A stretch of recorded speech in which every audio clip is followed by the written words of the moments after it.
We'll begin this newscast in the opaque city of Limbe, in the southwest region of the Republic of Cameroon, with our correspondent Davidson Maimo. We take a look at the impact of the continuous influx of displaced persons into that city. Many people who have been displaced or forced out of their homes in different parts of the southwest region are now seeking refuge in the city of Limbe. Davidson Maimo talked to some inhabitants and compiled this report. As the Anglophone crisis continues to persist, with more towns and villages witnessing gunshot, burning and destruction of houses and properties, the city of Limbe remained the only major city west of the Mongo to witness the recent gunshot, burning and destruction of houses and properties, thereby serving as a safe haven for internally displaced persons, IDPs. Strange faces are seen every day, especially within the commercial motorbike riders sector. It's true that there are many riders from other areas in the northwest and southwest region. The town don't be full rider the way they come up for different areas. They come here because of the crisis where they for Cameroon. The presence of unknown commercial motorbike riders might be a serious security threat within the city of Limbe, as the good, the bad, and the ugly are all trooping in their new safe haven, Limbe. Now they don't come to just confuse two for town. So they don't no place to there. Side of 2 and now 100. We pay the pen now 100. The big crowd say you know 1,000. After you deny that, then the car after they know the pay your car and go. The crisis business persons in the Limbe New Market say has a negative effect in their business. Yes, so I would pray say at least make something try do something so I may try even better because about with over suffer with the suffer over. Small as a school can open. And only through the market are picking a free go school. So if you not make them picking no free go school. So market where they sell and customer they need the fair camp can buy them. So market really strong. Since as this strike will not see work on one side. Precisely the road day. We market we may have customer can buy one place no problem. The business really move. Really move that way at first. First time we sell fine. Now also we move that way. Everything being equal, things are hard, especially to families hosting internally displaced persons, as they now have additional mouth to feed.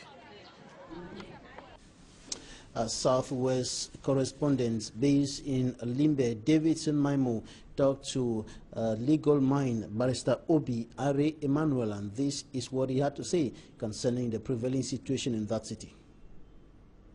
I became sensitive in noticing very strange faces in Limbe,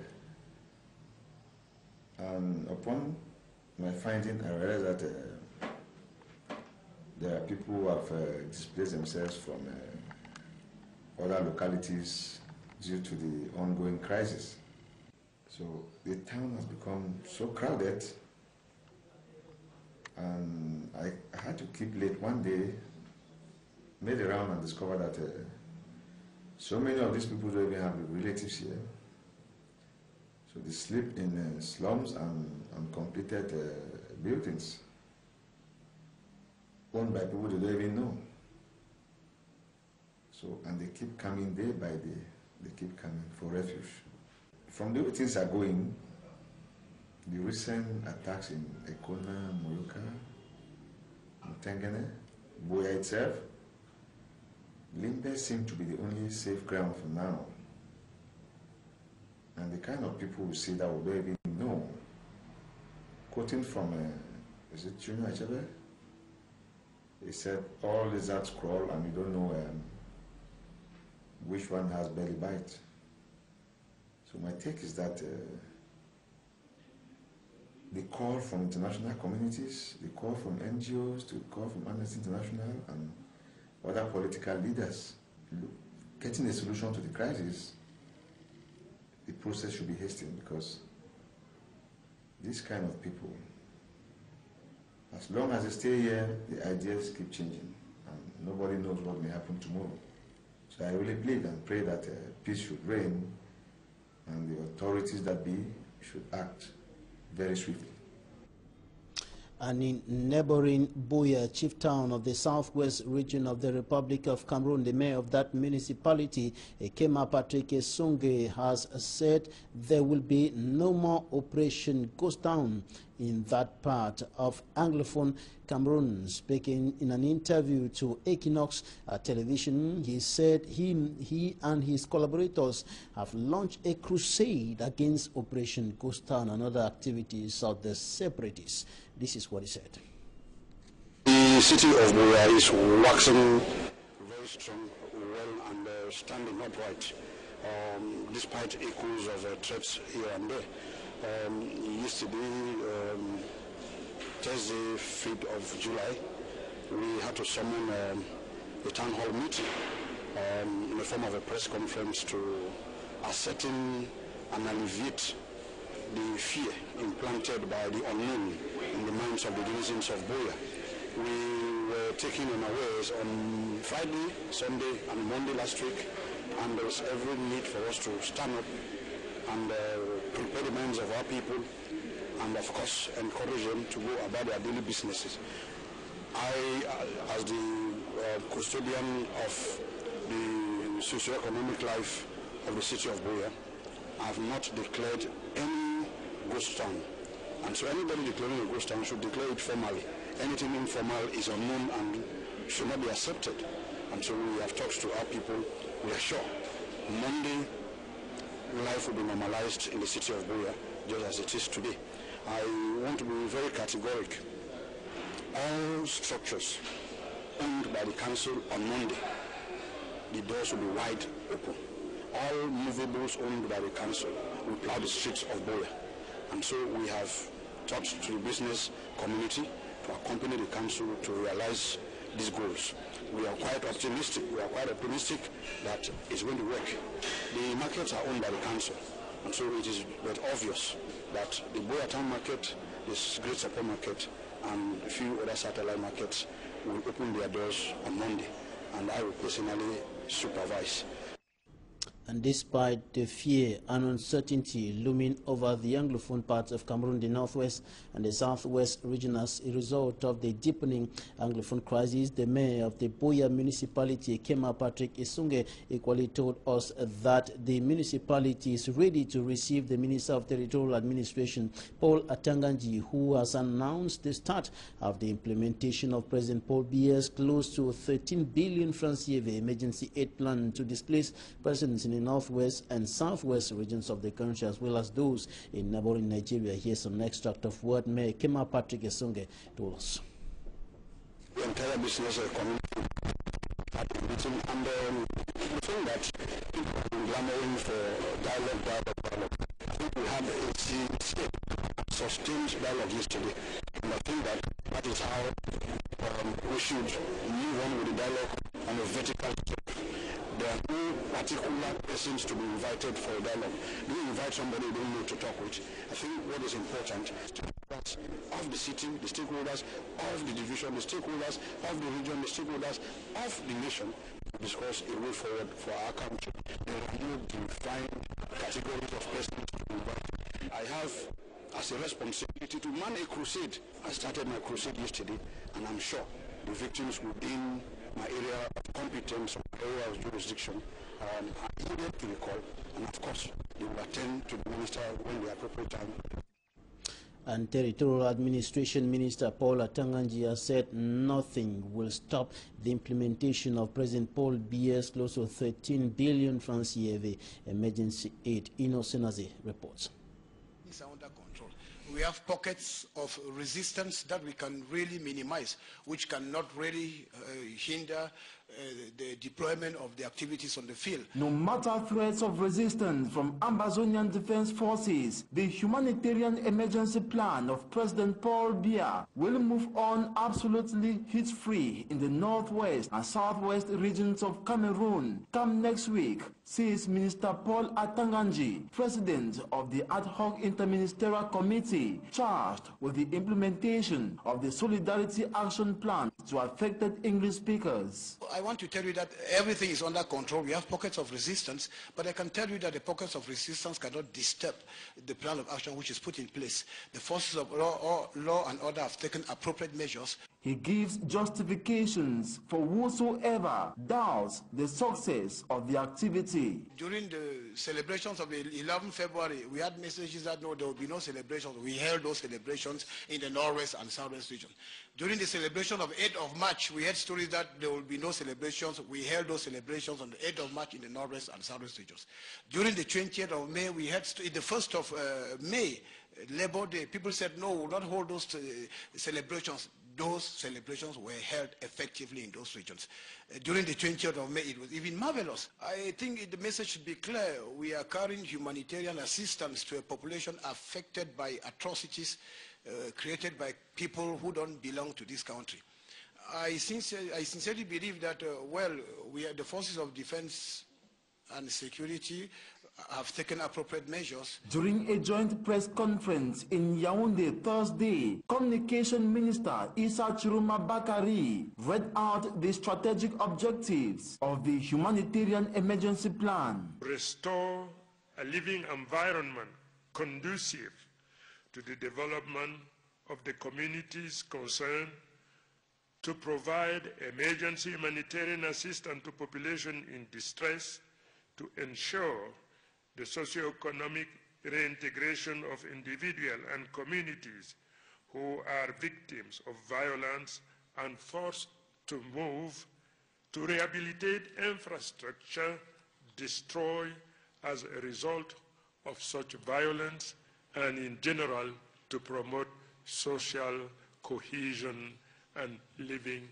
together. Displaced English speakers and Anglophone refugees in neighboring Nigeria are those governments of the Republic of Cameroon peeps with the humanitarian gesture. This emergency humanitarian assistance plan targets both displaced and refugee population with the understanding that under the humanitarian law, displaced population are those who, forced with a particular crisis situation, are obliged to abandon their usual places or residence, but to settle elsewhere within the national territory. The targeted populations, politicians, and members of the civil society have been reacting differently on the subject. Some have called for the resolution of the Anglophone crisis by government before it visits the affected populace. Rather, government, the master planner, has paid deaf ears and calls on Cameroonians gripped by doubt and fear to remain calm and witness the humanitarian emergency plan sailing through both regions successfully. At least 28 passengers in a 30-seater bus have been reported dead in a road accident early today along the National Road number 4 linking the cities of Yaoundé and Bafoussam in the central and west regions of the Republic of Cameroon, respectively. The accident occurred around the locality of Nkongnyambeta in the Mbaman Inubu division of the central region of the country. Several young people who were traveling, notably students who were going on holidays, are among the dead victims, and the 30-seater bus left Yaoundé for Buda. Now we talk about poor behavior in society. We're going over to the south region of the country to take a look at the problem of poor behavior in society that has become or has been identified as a major problem to council developments. From Yamson Sanda reports. In 1955, with a population of about 20,000 inhabitants, Ngolomakon subdivision, gateway into the south region of Cameroon, does not present an appealing image to visitors. Poor sanitation seems to be the main characteristic shared by most people in this locality. Individual houses, public and parapublic structures in Ngolomakon subdivision are buried in grass, and occupants seem less disturbed about it. One of the causes to the insanitary nature of this locality is the absence of a waste collection and disposal company. We are hoping that the sanitation service be effectively restored. I think that all those who contribute to unsanitary nature should be severely punished. It is the only means by which we can have a clean town. Another form of uncivic behavior in this council area is tax evasion. Traders resist to pay tax, which retards local council development. I called the attention of taxpayers to the fact that when you construct, you have to pay for the building permit. When you open a shop or a motel, you should pay your tax. Despite the challenges in raising council revenue, Mayor Anicet Abed Aqua and team succeeded in generating a more than 62% revenue rate of their 2017 municipal budget. Despite the scarcity of resources, I am satisfied with the score that we recorded. The 2017 municipal budget of Ngolemakong Council stood at 999,044,872 francs CFA, realized to the tune of 872,562 francs CFA in absolute terms. Cameroon's Minister of Public Health, Andre Mamafuda, has told the new board chair, Director General and Deputy Director General of the Douala General Hospital to work hard in view of maintaining that hospital on its position of leading hospital in the city of Douala and among the ranks of hospitals of reference in the Central African sub-region. They were commissioned into their functions today. From infrastructures through equipment to quality of service at the Douala General Hospital, the new officials commissioned into their functions Friday have several challenges to brave. While installing Professor Elvis Ngole as board chairman, Professor Luma Name Henry as general manager, and Dr. Penda Ida Calixte as deputy general manager, Cameroon's public health minister highlighted some major areas of priority awaiting their expertise. Professor Henry Luma, Dr. Penda Ida Calixte, your appointments as Director General and Deputy Director General of this hospital take place in a special context, notably during major rehabilitation and the enhancing of the technical platform of the Douala General Hospitals. Vous êtes désormais le premier responsable de cette structure sanitaire. Minister Andre Mamafuda urged the new officials of the health amenity to maintain it within the ranks of reference hospitals in Douala, Cameroon, and Central Africa. You have the heavy task to properly manage this ambitious project, knowing that the main objective is to maintain the Douala General Hospital as the first health facility in the city of Douala, inspiring confidence in Cameroonians and having influence in the Central African sub-region. Professor Elvis Ngole says frank and cordial collaboration is the ultimate gateway to success in their assignments for the well-being of the hospital and patients. Collaboration is the key. We collaborate with each other.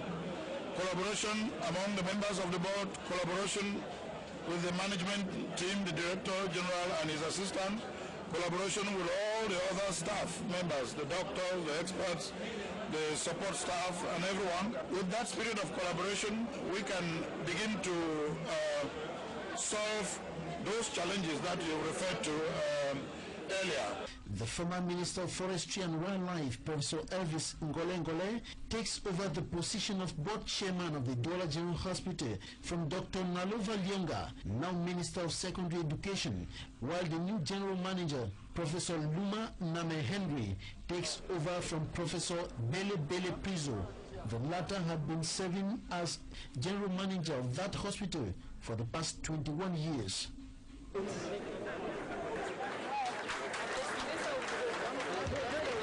Coming up, the smart side of the World Cup.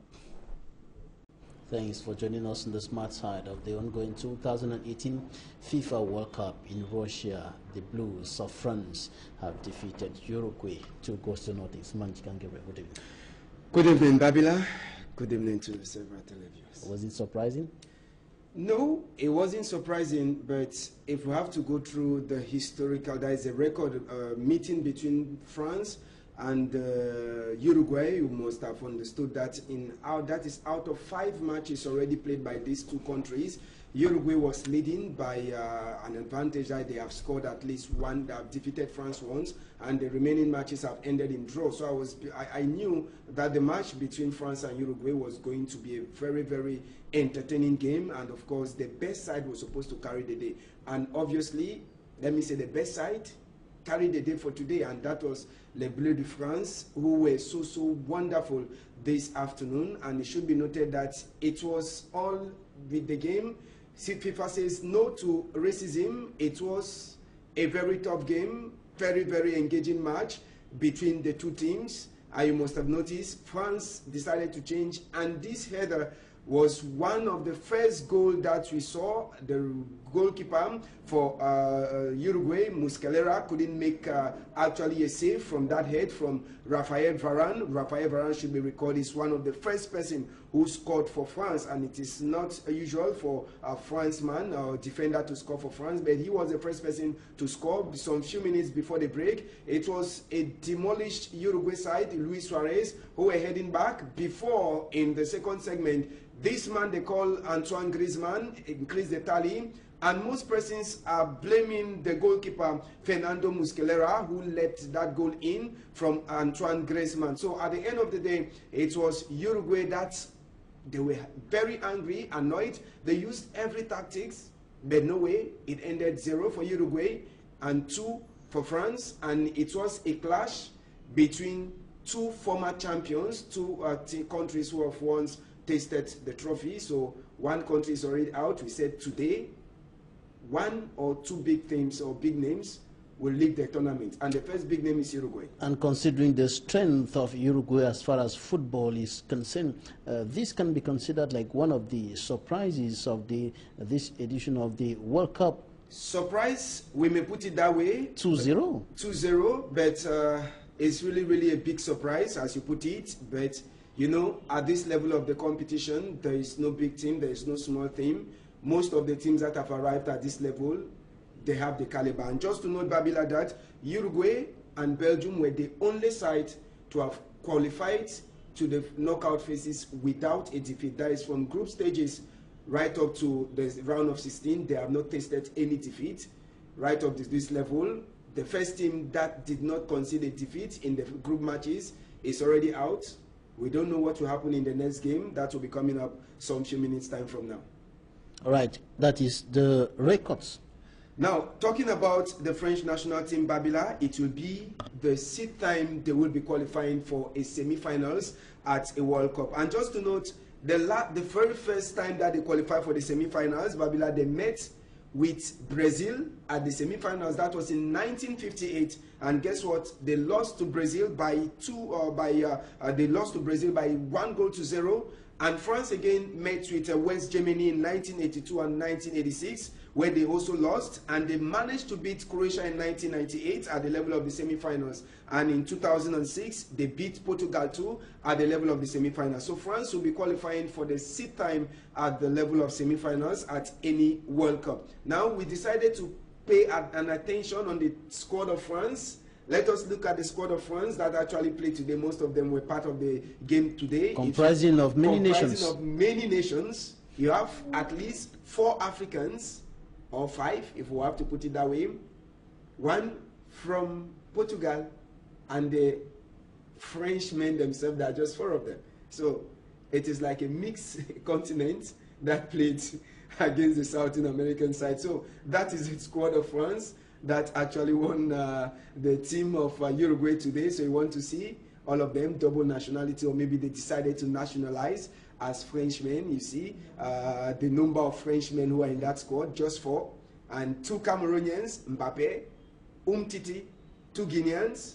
We have Paul Pogba and the guy they call N'Golo Kante. Matuidi, he is from Angola, and the 2 other guys, they are from European nations, Portugal, and of course from Italy. So that is France. Over the years, Africa has been making the strength of the French national squad. Yes, yes, and that is France for us that actually defeated their guys today. And we also had a very wonderful picture in the course of that game. A dragonfly, we have the issue of Hugo Lloris. That actually was one of the pictures that we captured in the course of that game. You mustn't have noticed that, but our eyes were so keen on the goalkeeper of France, who is none other than Hugo Lloris. Hugo Lloris was actually caught on camera. A dragonfly was almost entering his mouth. Are you seeing that? The match was still 0-0. But the dragonfly was almost getting into the mouth of Hugo Lloris. We don't know what was happening at that moment in time.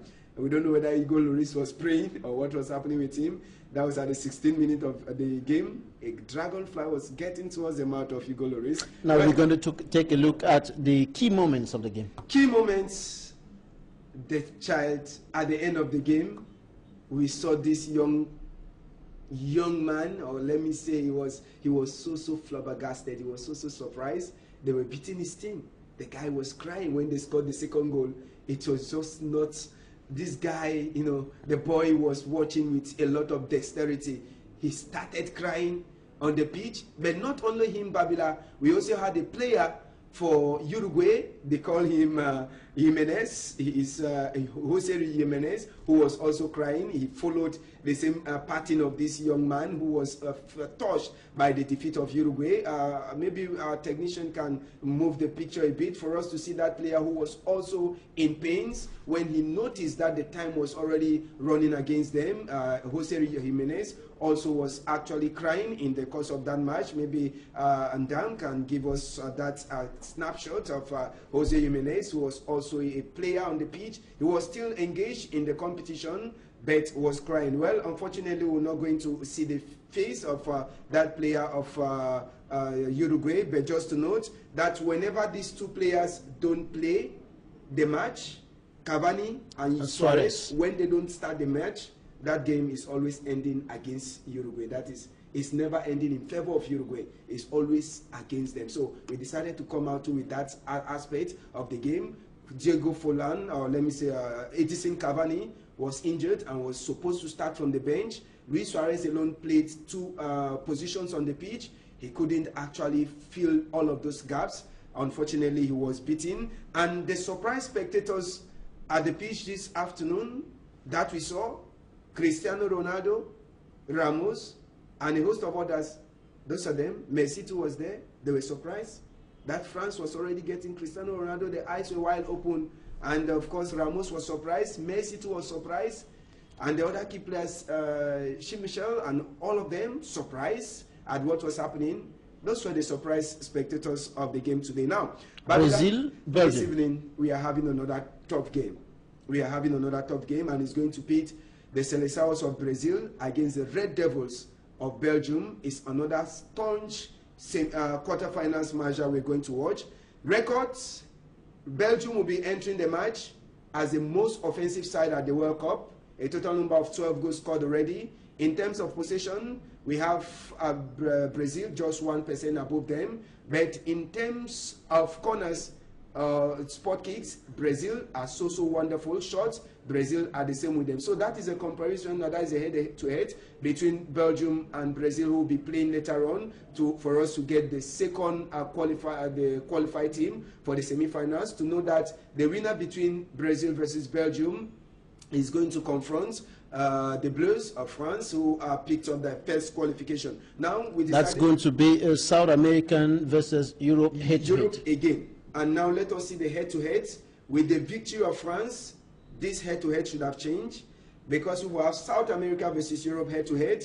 We have 4 wins for South America, 4 wins for Europe. But with the victory of France this evening, there are 5 wins for Europe and 4 wins for South America, and 3 draws this far. So we are going to expect another hot encounter this evening between South American side, Brazil, the Seleções, against the Red Devils. And finally, this evening, we're going to conclude with the game that is going to come up tomorrow. Russia against Croatia. Russia against Croatia, I should rightly put it. Head-to-head during this World Cup, we shall see that Russia, as a host nation, they have qualified to the level of a semi-finals, just once, and that was when they were called the Soviet Union in 1970, and they were defeated by Uruguay at that level of the competition. This is the second time. The last time they qualified was then, and this is the time they're also qualifying. And in terms of goals, you should have realized that at this level of the competition, Croatia, they have scored 6 goals against 1, so they are very, very offensive.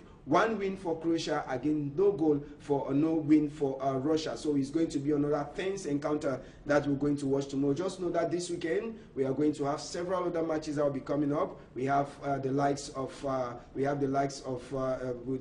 Russia that is going to play with Croatia. We have England that is still in the competition, and the other teams. This weekend we are going to watch them, and to note that these teams are going to have another period of rest after this weekend's encounter, before they engage in the semi-finals phase. So we are already getting towards the end of the 21st edition of Russia 2018. Thanks, Smanjikan Gebre. That was the smart side of the World Cup, and this is where we draw the curtain on this edition of the Primetime Newscast on Equinox Television. Thanks for staying with us. Do have a nice weekend in the company of our programs. Goodbye.